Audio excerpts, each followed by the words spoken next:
I am the kind of person who doesn't like to be photographed. This became a blessing for me. It is said that when someone takes a photograph of you, a part of your soul is captured, which can be used to harm you. I don't believe in this crap, and neither should you, but that doesn't mean that a photograph can do you no harm. Last year, about a week before Easter, I and my friends decided to do something special for the upcoming holiday. We planned to make Easter eggs of different sizes with different features. We also decided that chocolate eggs should be accompanied by different flavors too. We were 6 in total, and each of us began brainstorming for ideas. In fact, we really came up with some brilliant ideas, and some pretty lame ones too. We finished making half the number of targeted eggs within 2 days. Almost all my friends like doing this, so it didn't take long to complete making the eggs. Very soon the egg making was complete and the eggs were ready to be hidden. My friend Robert's father took it upon himself to hide the eggs in his farmhouse, so we could search for them on Easter Day. Before the eggs were hidden, however, my friends decided to take some pictures of themselves with the DIY eggs. You see, nearly all my friends are social media lovers, especially of Instagram, and they do not miss any chance to capture photos and post them online. As for me, I can be termed exactly the opposite. I neither like taking photos of myself, nor do I like others taking photos of me. I don't know why, but it makes me pretty uncomfortable. Maybe I'm just a super shy guy. Well, therefore, when I realized my friends are about to click photographs, I silently crept out of the room. I didn't return for quite a while, and when I did, I saw that my friends were busy playing CSGO, and the eggs had been taken by Robert's father to be hidden. None of my friends asked about my absence, as they were used to my reluctance to take photographs. We hanged out a bit after that, and then I left for home. 2 days later, the disappearances began. First, it was Robert, who didn't come back home from his piano classes. Then it was Bill, who went missing on his way to a neighborhood drugstore. Each of my 5 friends mysteriously disappeared without leaving any evidence within the next 24 hours. Lena, the last to disappear, was watering the flowers in her backyard when it happened. Her mom had been chatting with her just a while earlier before she had gone to the kitchen for something. When she came back, Lena was gone. The next few days were a cycle of dreadful concern. The parents of most of my classmates, including mine, decided not to send their kids to school or elsewhere. I myself had to stay home all day just to make sure I was safe. At some point, it became totally unbearable, and the whereabouts of my friends are still unknown. Rumors were spreading that some supernatural entity was behind the disappearances. Some people believed that these acts were of terrorists, while many others considered these acts simple kidnapping.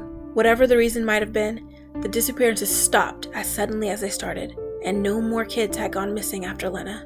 It was Easter Day, and I was still not allowed to leave the house. Considering my state of mind at the time, it was a perfectly appropriate decision. The disappearance of my closest friends had taken a toll on my sanity, and I was still trying unsuccessfully to move on. So, what happened that afternoon greatly shocked and disturbed me. The families of my missing friends received a letter each, on which was written in big letters, "Happy Easter." Also attached to each letter was a small packet which contained something that no one expected, memory cards with photos of my friends in them. My parents were not willing to show me the photos at first, but after I created quite a bit of commotion, they agreed to show me. What I saw chilled me to the bones. The condition of my friends in the photos was very poor. They seemed like they were being kept unfed for quite a long time.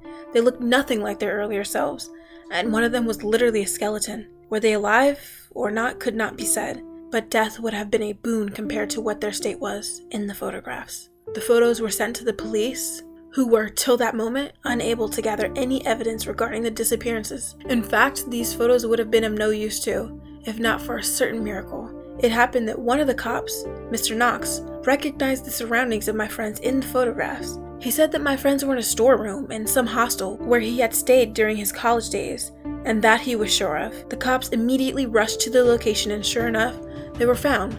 They found not only my missing friends, but also the culprit behind the disappearances. The man's name was Gunther Woods, a professional photographer from a town nearby. It turned out that he had planned some crazy photography project which consisted of taking photos of people in various stages of malnourishment. Finding no volunteer for the project, the psychopath decided to kidnap some teenagers. He once came across George's Instagram account, and finding photos of him and his friends, decided to stalk George on Instagram.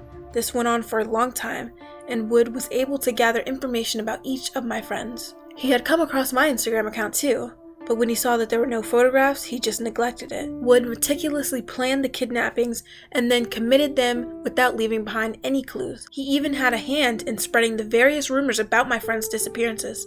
He then proceeded to starve my friends and take various photographs of them each day. This went on until Easter Day arrived, and he wanted to take things to the next level. He decided to send some of the photos which he had captured to the families of the kidnapped teens. He never imagined that someone would be able to figure out his whereabouts, and when the police showed up, he had to surrender. As for my friends, all 5 of them were found alive, but not in good condition. It took quite a lot of counseling and emotional support to help them overcome the trauma, and presently 4 of them are doing quite well. Unfortunately, the same cannot be said about Lena, who is currently kept under special care, and it doesn't seem like she's going to come around anytime soon. This frightening experience has shaken everyone, including me, and left a long-lasting scar in our minds. But still, I'm really glad that I had the habit of running away from being photographed. After all, it saved me. That was r/nosleep. The link to any of the stories I ever make in any of my videos is always in the description. But other than that, I liked the story. I did enjoy it. If you did, be sure to give it a like and comment. Maybe let me know what you'd like to see. Other than that, only thing left for me to say is bye.